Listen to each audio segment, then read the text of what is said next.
Good morning, good evening, or good day, or good night to everyone that's watching.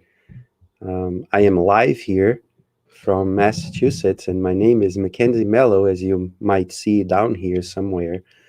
And I'm here on Kardec Radio after a long time, but it's with my heart full of happiness and joy that I'm joining everybody that um, is going to take or already took their times to be here for this very special day.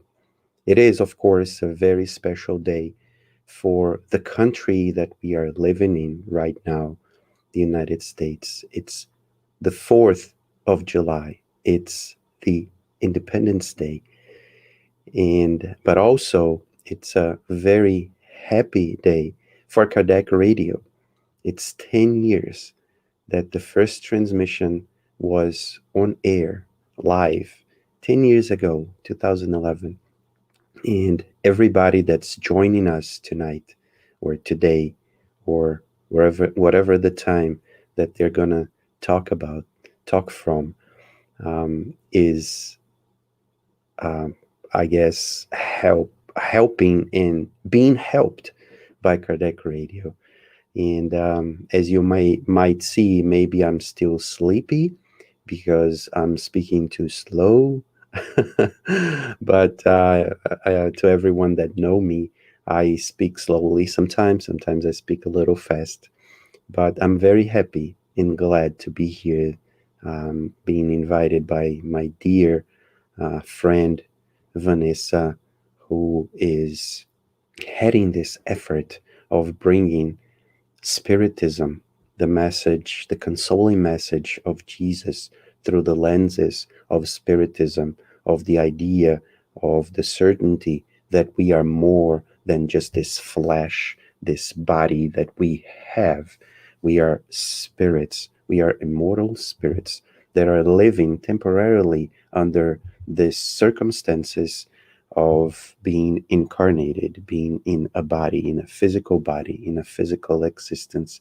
So I'm very, very happy to be here celebrating this 10th anniversary of Kardec Radio, of bringing this consoling message of the good spirits, of Jesus, and most of all, bringing the consoling message of the universal love of God, whatever the name that we decide to call him or her or it, if you prefer. I mean, it doesn't really matter.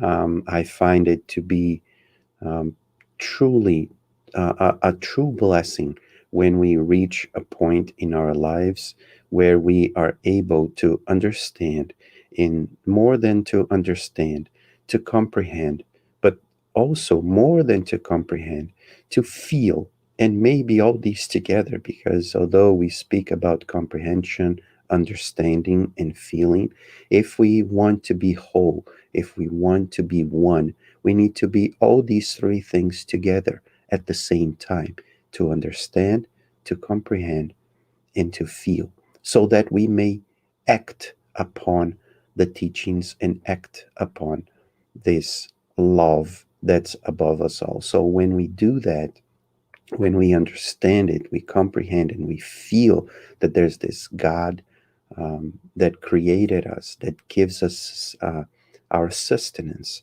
that nourishes, as Kardec Radio says, nourishes our soul with these messages, with nature, with everything that surrounds us, when we are able to see these things as tools for our own growth and development, then we are able to um, to live a more fulfilling life.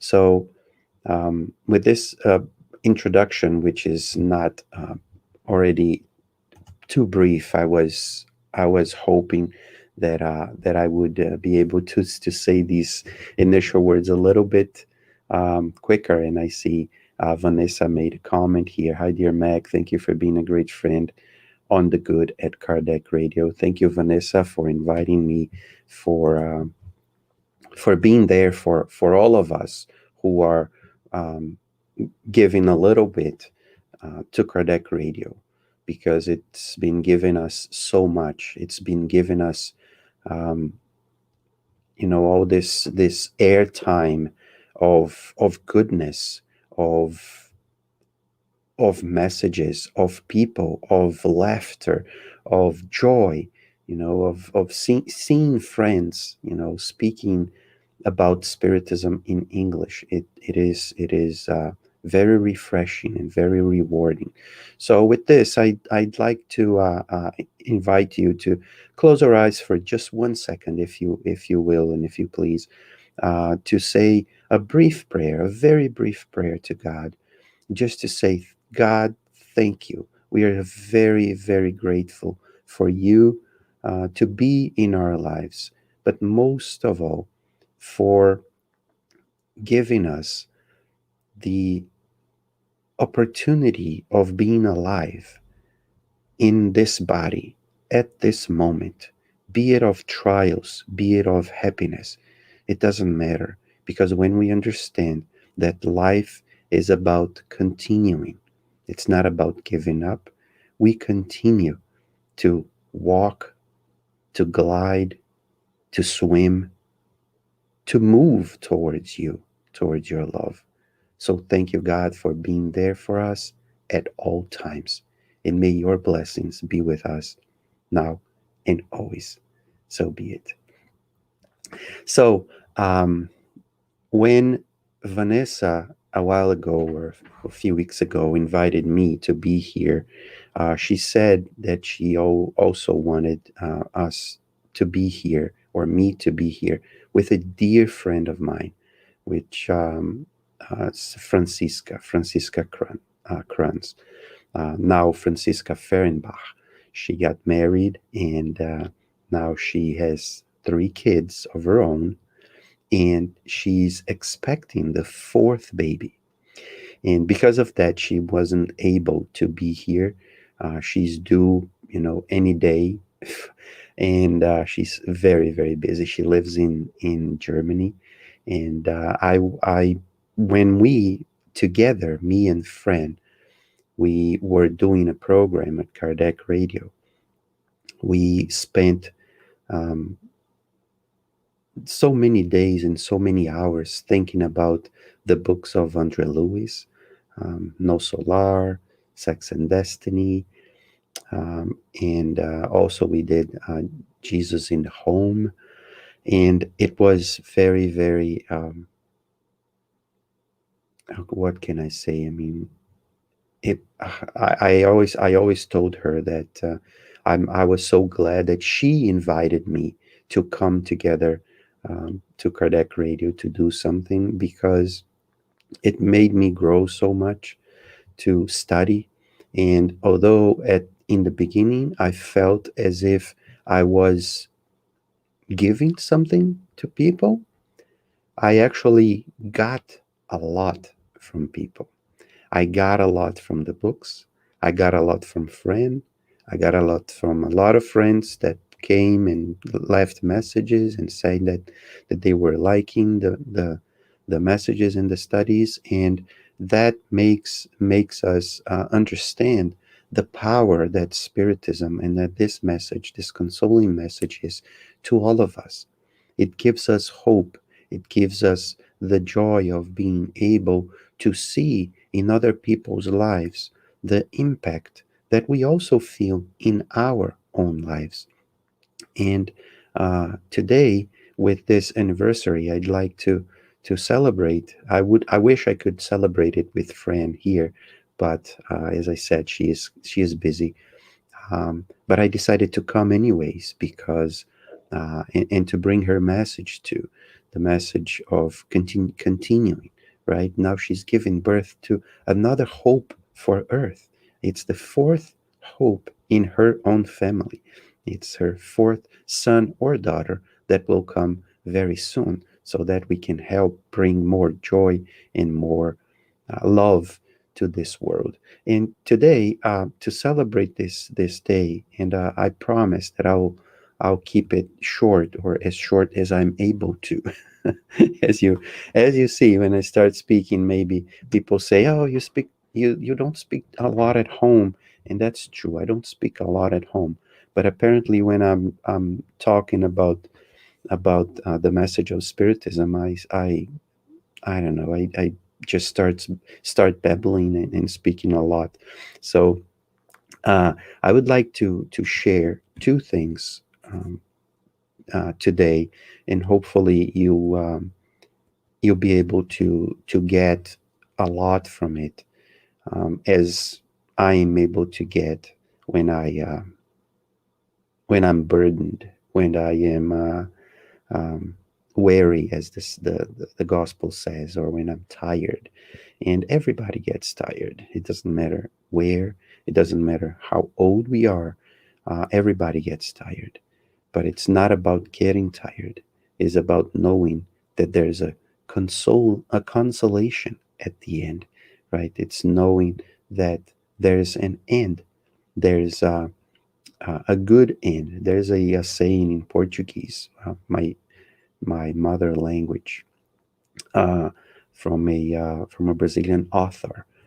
His name is Fernando Sabino. He's a literary, or he was a literary when he was incarnated amongst us.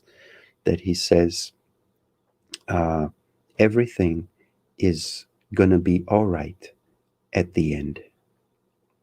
If everything is not all right yet, it's because we haven't reached the end yet.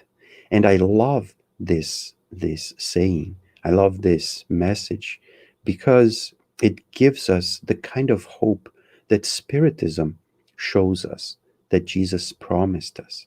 And for that reason, I'd like to read just the passage of the Gospel of Matthew, where Jesus speaks.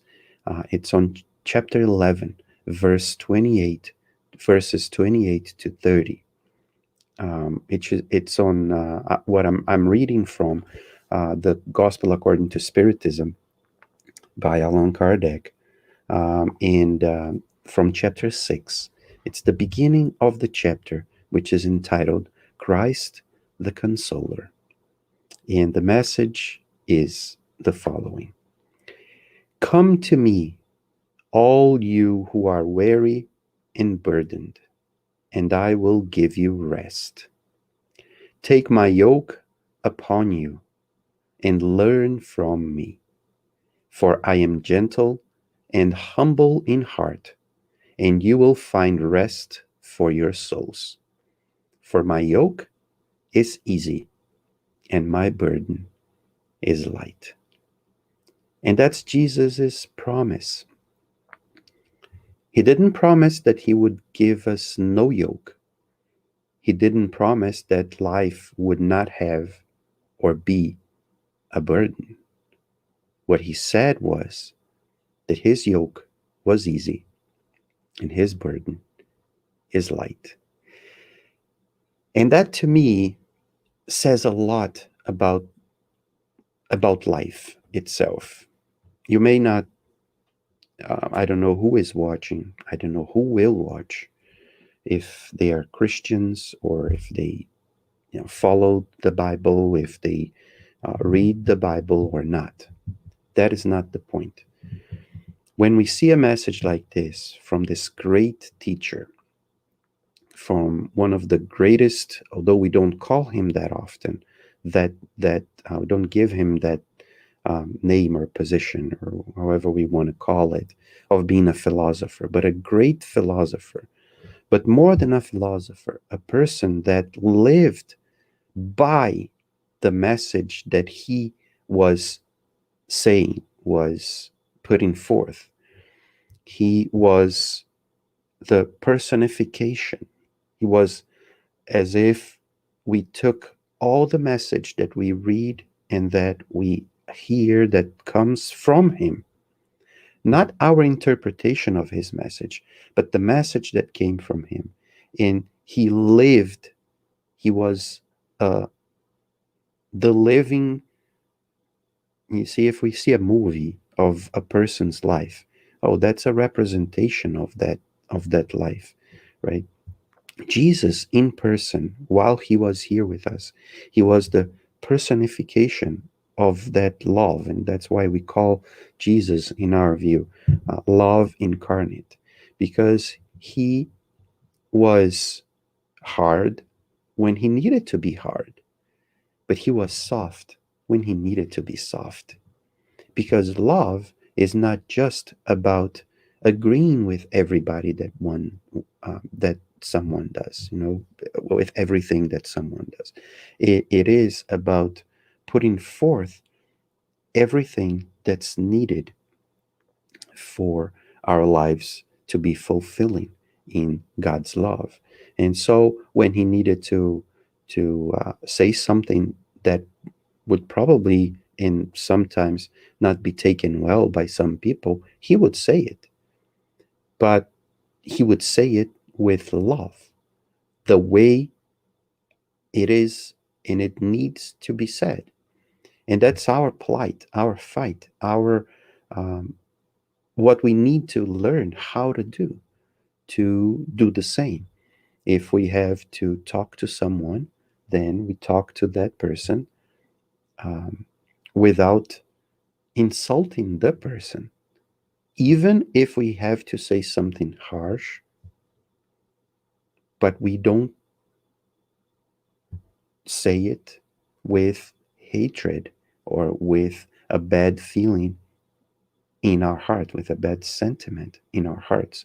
We say it because we believe it is what needs to be said.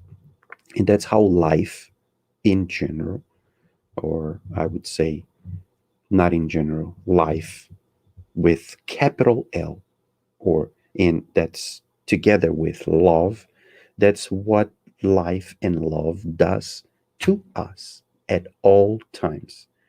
It teaches us a lesson, but it's not personal in terms of um, wanting revenge from us, but life gives us what we need to get so that we can grow, right? When we are parents and we love our kids, and if they want to do something that we know it's harmful to them, we still love them, but we will say no. Something will happen and we will make them see that this is not the right choice. And we teach them, we show them, we try to explain to them, and we do a lot of things to show them that it's not, you should not be doing this. Then, if the action keeps repeating, if they keep doing the same thing, then we have to take something from them so that they can really see that this is not the right way of doing things. So these days, we used to say this and to do this to our girls when they were very young. We told you this. We don't need to do this. You can't do this. This is wrong. You're hurting someone else. You're hurting somebody here at home. You're doing something that's not good. So you're gonna be without your cell phone for a day, for half a day, for whatever. And of course, they would complain. They would not agree, but they would be without their cell phones. Life does that to us. When I take their cell phones, when I used to do that, did I feel light? Did I feel as if I'm doing something that's it doesn't hurt me? No, it really feels in me as if, I wish I wouldn't need to do this. And but also my question to myself is, do I still love them? And my answer is yes, I still love them. So I'm not doing this because I don't love them. It's actually on the other way around. We're doing this because we love you.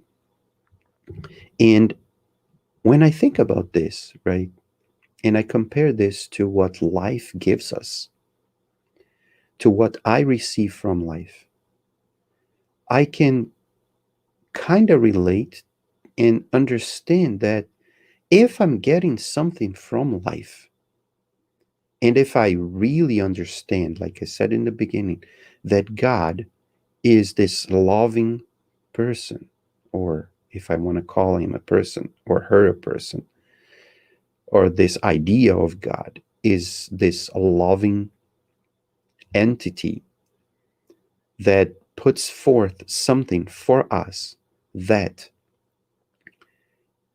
is for my benefit, for our benefit, for our collective benefit, then there needs to be a reason for something that's happening.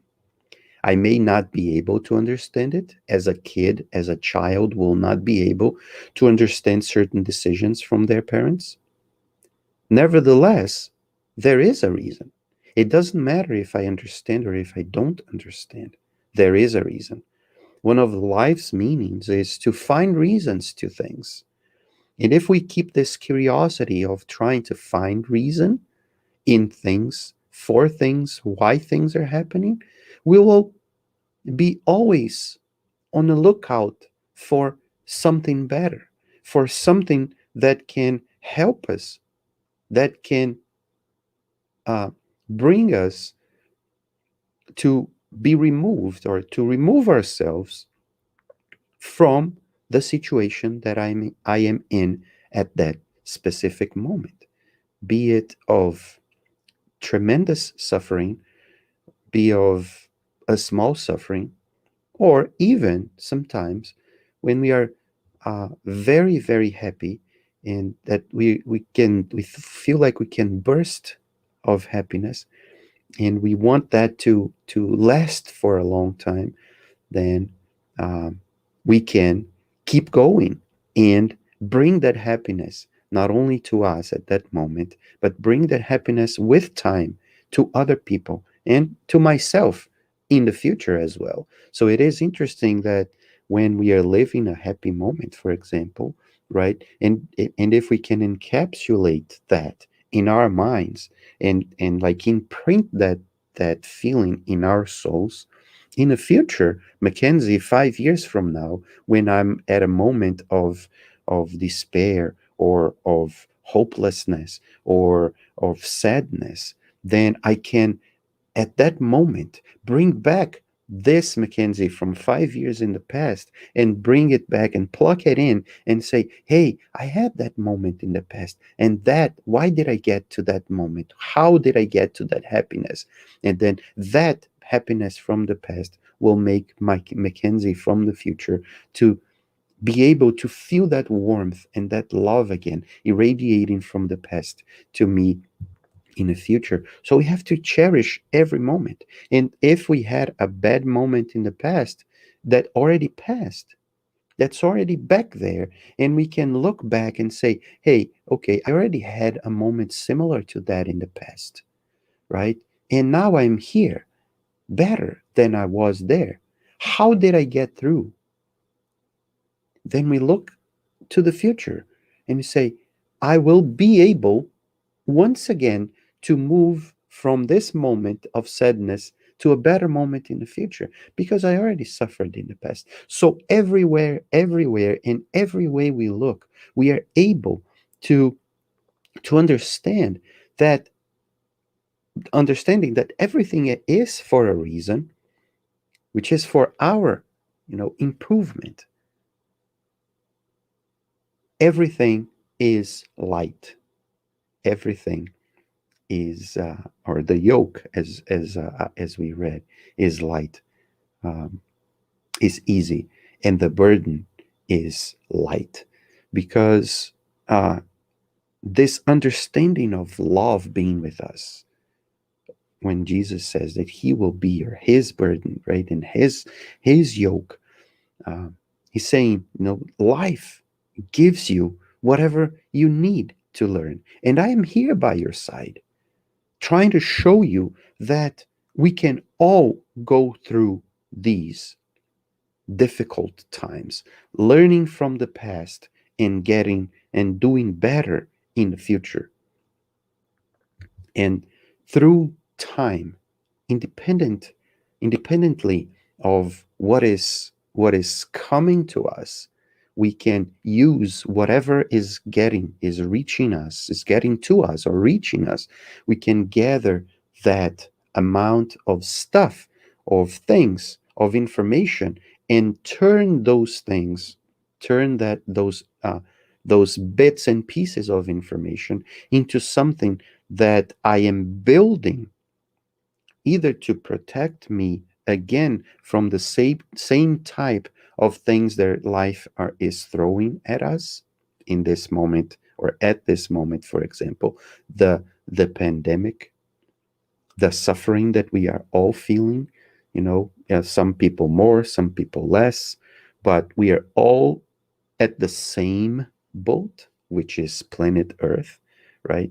I see sometimes people saying, and I have to agree, in a smaller scale, but sometimes I hear people saying, uh, that some people say, like I just said, oh, we are all in the same boat. And then people say, no, we are not all in the same boat.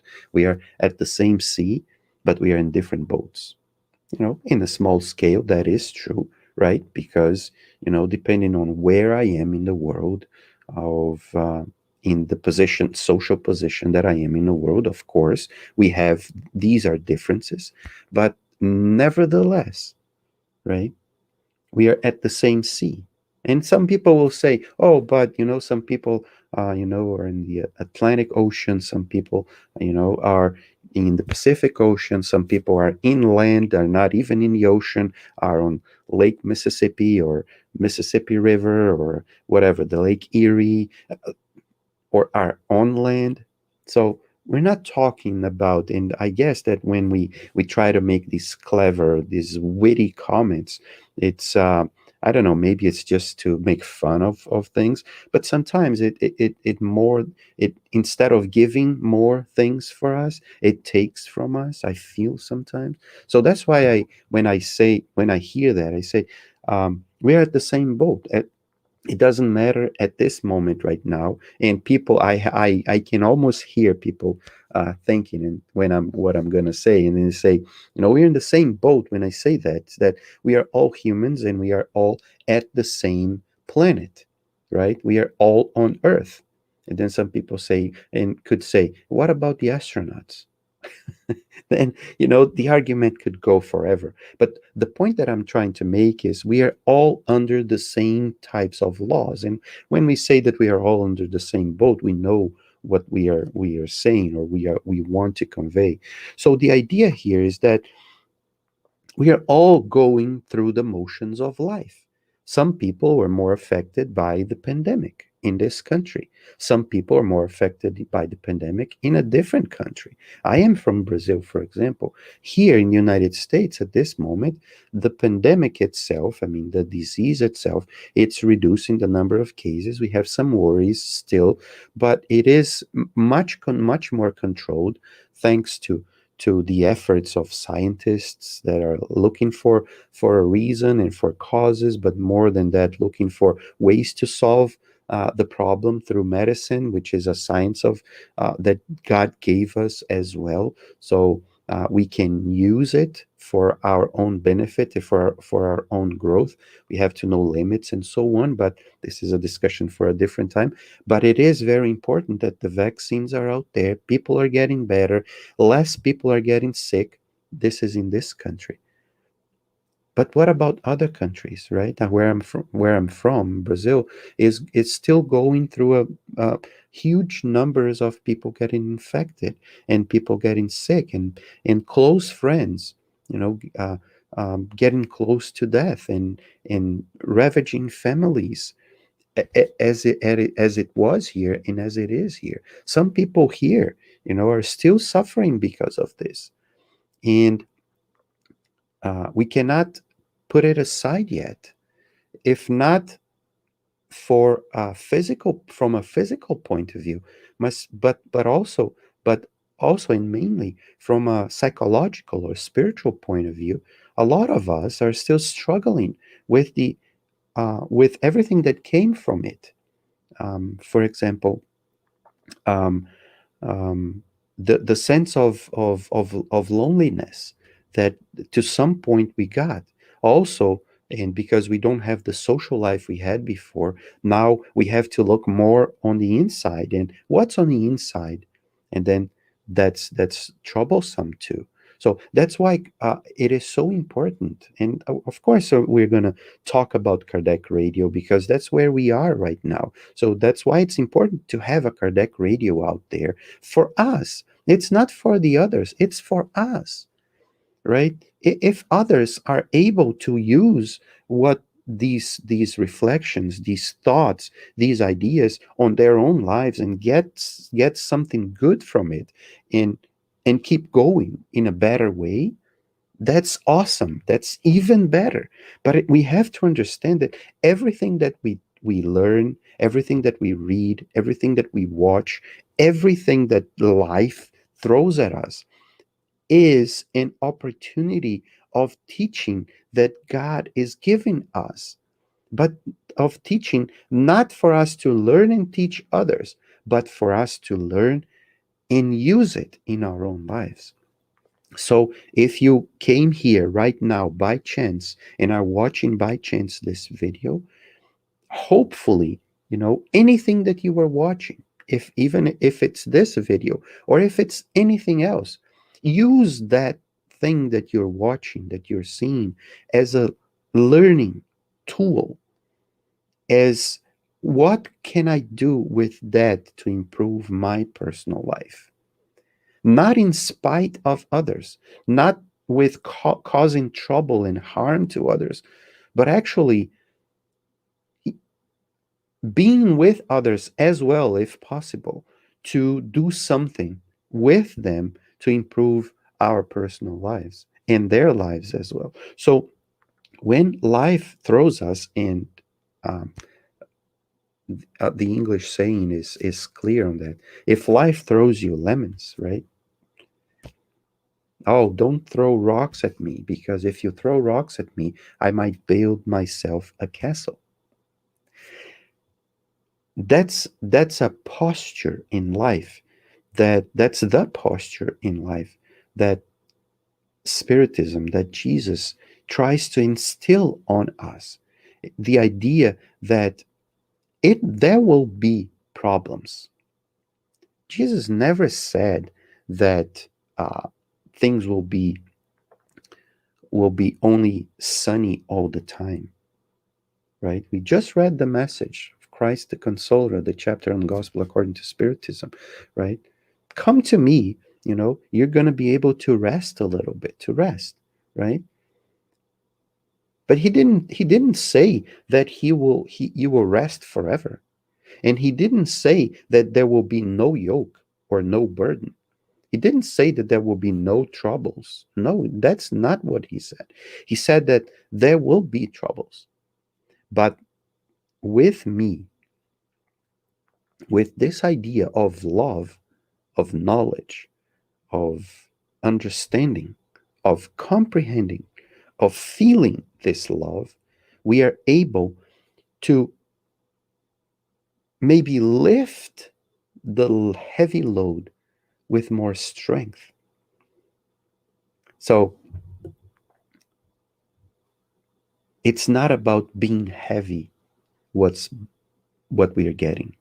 It's about how strong I am, how resilient I can become. And the message of love, the message of God, independently of whatever religion we come from, it doesn't matter. This message gives us hope, and hope gives us strength that everything will pass, that everything shall pass. It may not be today, it may not be tomorrow, but it will pass. It may not even be, if we're being blunt here, in this life, physical life, but it will be in my lifetime. It will be in Mackenzie's as a spirit life. Because,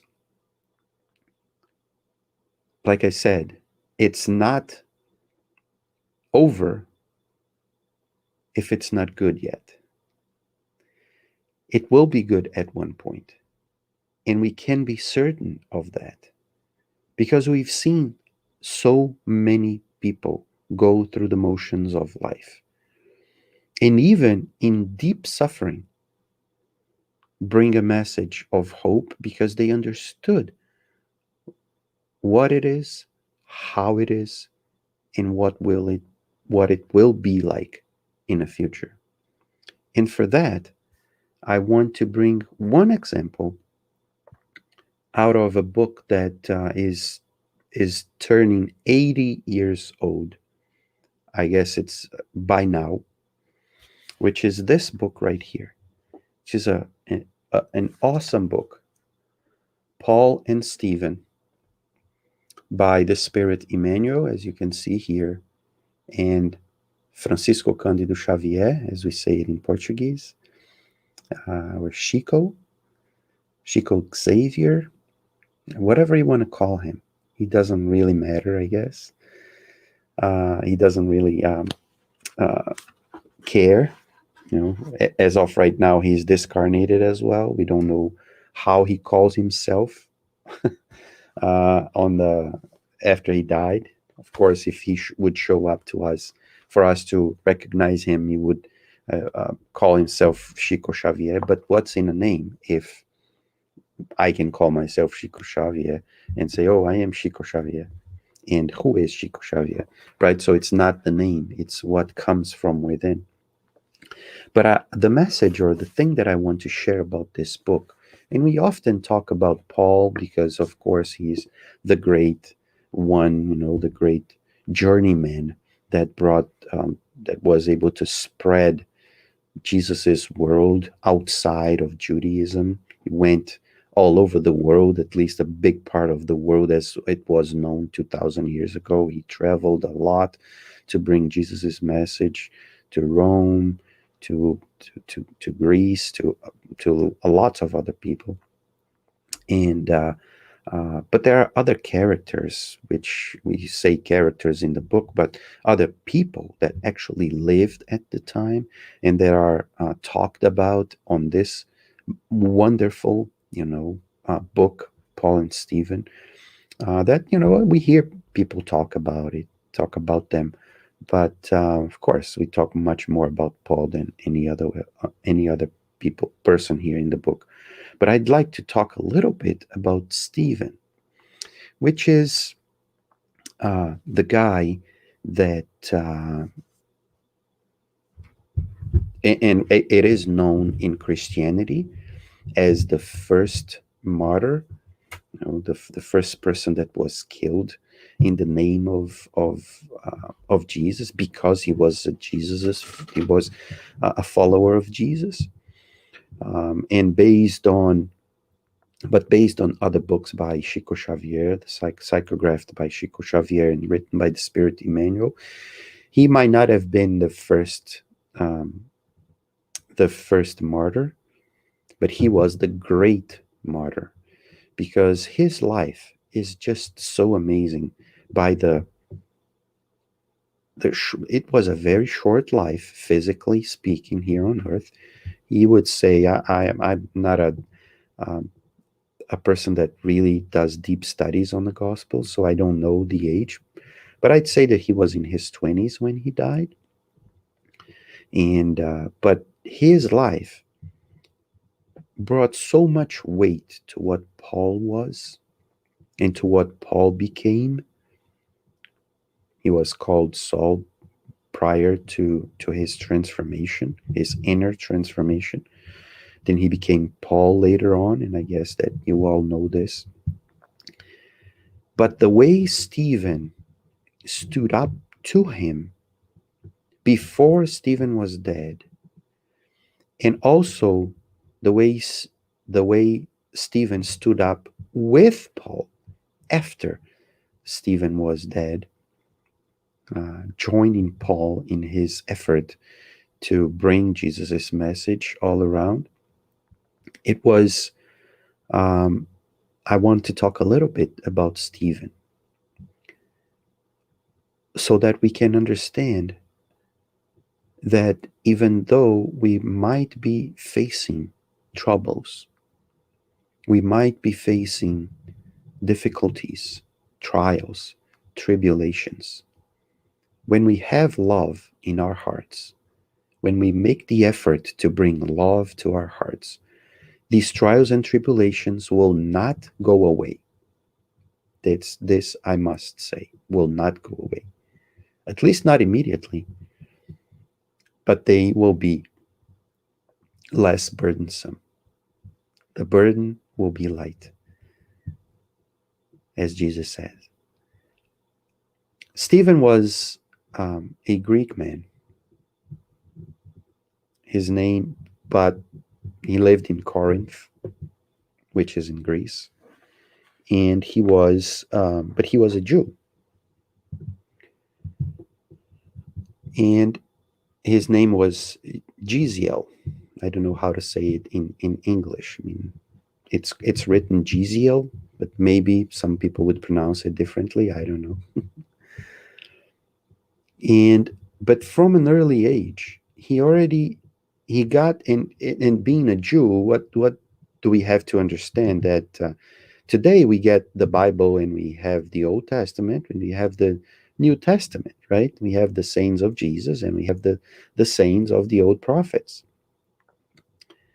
Jeziel, which became Stephen later on, was a Jew, so he didn't have Jesus's words. He only had the Old Testament words.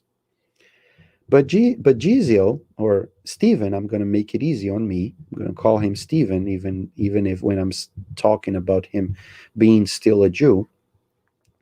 Jeziel was, or Stephen was, a Jew.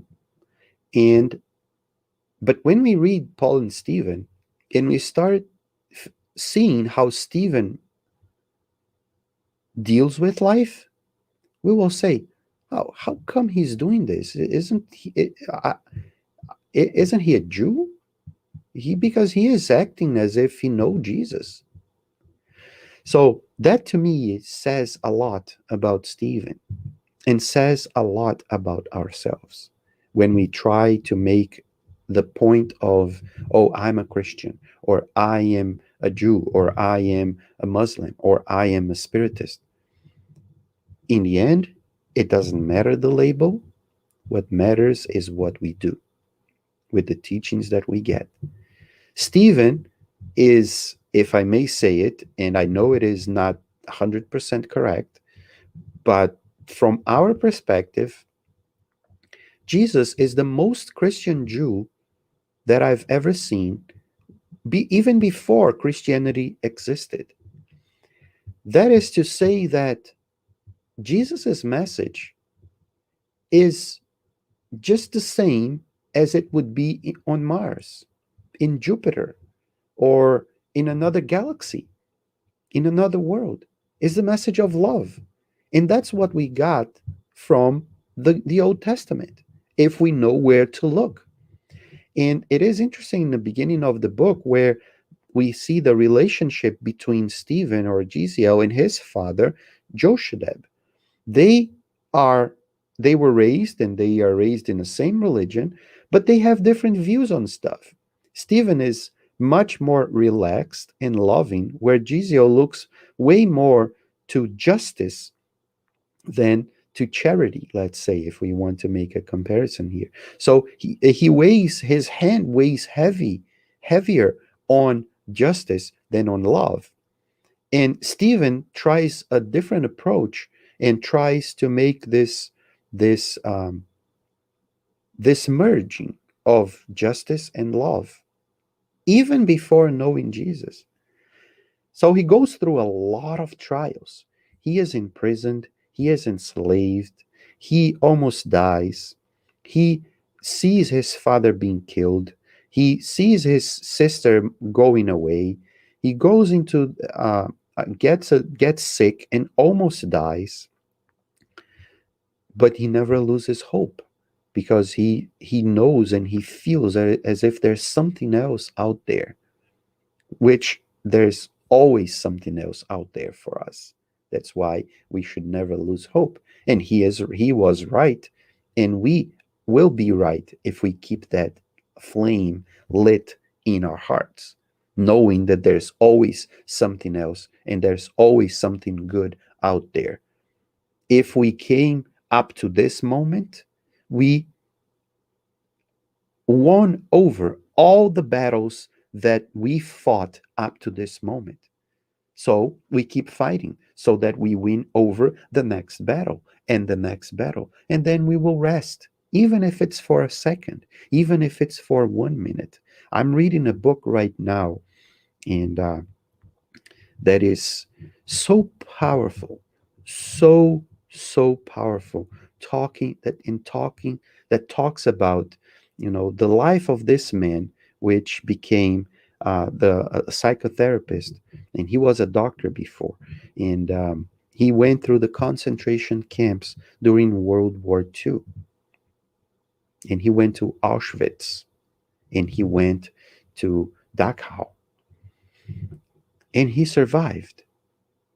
And this book is so powerful in the message of hope, in what to look for, in to find out the meaning of life and of things, and where to see the light at the end of the tunnel, even if the tunnel is 4 years long, under a heavy burden of being imprisoned, doesn't not having a name, only being called by a number, being naked on our winter, which is the same as it was in Germany at the time, with negative degrees, be able to survive, and from that experience generate a book that sold more than, I don't know, 15 million copies in the world, giving hope to other people that there's always a light at the end of the tunnel. This is a powerful book. The author is Viktor Frankl, and the name of the book is Men's Search for Meaning. And in all moments of despair, he would be able, when he describes something, he would be able to go into this state of remembering something good that happened to him, seeing good in other people, seeing people that would give the last piece of bread that they had to another person that was losing hope, so that the other person doesn't lose hope, and while he is losing his last piece of meal, and he would only be able to eat the next day. But so that another person would lose hope, he would give that to another person while he was hopeful that the other person would be better. So Stephen, and Viktor Frankl was a Jew, Stephen was a Jew. So it is for us to see that there's no need for labels. The label is just that, is just a label. What matters is on the inside. If a label says something, but the inside is wonderful, it doesn't matter what the label says. It is important to have a label in a medicine so that we know at least more or less what it is. Then we take it, and then if helps us, then it is good. Oh, but the label said, had a name or had this, but it helped me, it is good. So religions are labels. If it's love packaged, it is good. So Stephen, and I promise that I'm getting to the end. Stephen goes through a lot of problems. Then he meets Peter, Saint Peter, as we call him in the Catholic Church. This the Peter that was the saint, one of Jesus's disciples. He meets Peter, gets to know the message, gets to know Jesus's message, becomes even more enlightened by it. He says, I was all looking for this all my life, and I thought I would be able to meet Jesus in person. And he was not, because Jesus was already dead when he met Peter. And Kardec Radio itself said, "Hello, Mackenzie," and I am happy to be here, Kardec Radio. Thank you for having me, and I promise that I'll be over in a few minutes before our next presenter will be here at 7. Uh, so he meets Peter and he meets Jesus in in Jesus's message, and starts to act even more, to use this message in his life, to bring this message to other people's lives. That's when he meets Paul, or Paul meets him. Paul was Saul at the time. And Saul is so impressed by him, so impressed, but so envious of what he is capable of doing with his words. And Paul is so zealous of Judaism that he thinks that Stephen is corroding Judaism from the bottom. And he wants to get rid of Stephen. And that's what he does and what he sets out himself to do. First, he sets out to try to convert Stephen, to bring Stephen to his side, whatever that might mean in Paul's head or in Saul's head. He is not able to, because Stephen knows what knows what Paul knows, and but knows more, because he was able to see Jesus living the message, not only preaching the message through his gospels, of course. Then Paul gets what he set out to do. He sets out to get rid of Stephen, and he is able to do so. He is able to judge and condemn Stephen to stoning, and Stephen will be stoned to death. Meanwhile, Abigail, which is Stephen's sister, and at the same time is going to marry Paul, is in between both. She doesn't know that Stephen is still alive. She thinks that he died. Paul doesn't know that Stephen is Abigail's brother, because Stephen changed his name. And I'm just giving, like, of course, like a 15-minute here of not even half of the book. So I highly recommend this book, not only to read, but to study. So I'm just getting to this point where um, they don't know that they're talking about the same person, and Stephen is about to be stoned. Actually, starts being stoned. Abigail arrives there because Paul wanted her to be there, and all of a sudden, Abigail recognizes Stephen, recognizes her brother in that man that Paul is stoning, or sent to be stoned. You can all imagine that all the sufferings that we are going through right now are not physically close to being stoned to death, but they're as important. And if we compare both things, we understand how painful it is to be in our skin today.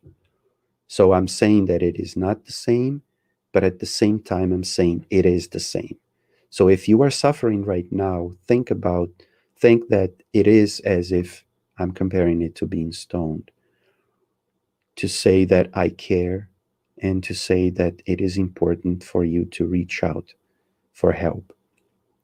At that moment, Stephen was so deep in love with Jesus, with the idea of hope that Jesus gave him, that he could, although really feel the pain, and we can see that in the description, he was beyond the pain, because his hope unburdened him, as Jesus said that he would. And I want to read a brief passage here, at close to his demise, after he's speaking to Abigail before dying, when he is kind of afraid that Abigail will be alone after he dies. He says, "Who is this? Who shall I leave you with? With whom shall I leave you?" And then Abigail answers him, "This is my betrothed. Betrothed. She is engaged to Saul." And he says at that moment, and I'm going to read from the book, the dying man, Stephen, looked at Saul without hate. Remember, he is stoning him to death. That's how much love Stephen has inside in himself. Looked at him without hate. Now I'm going to read Stephen's words. I'm not going to make a comment before the end. "May God bless you both. Your betrothed is not my enemy, but a brother. Saul must be good and generous. He defended Moses to the end. When he meets Jesus, he will serve him with the same zeal. Be a loving and faithful companion to him." Stephen is saying this about Paul, who is bringing him the worst pains that he had in his entire life. And at his final breaths, he looks at him, looks at her, and says, "I don't hate him. Follow him. Love him. He took care of Moses' message to the end. When he meets Jesus, he will do the same." We can do the same as Stephen did. Maybe not now. Maybe it will take a while.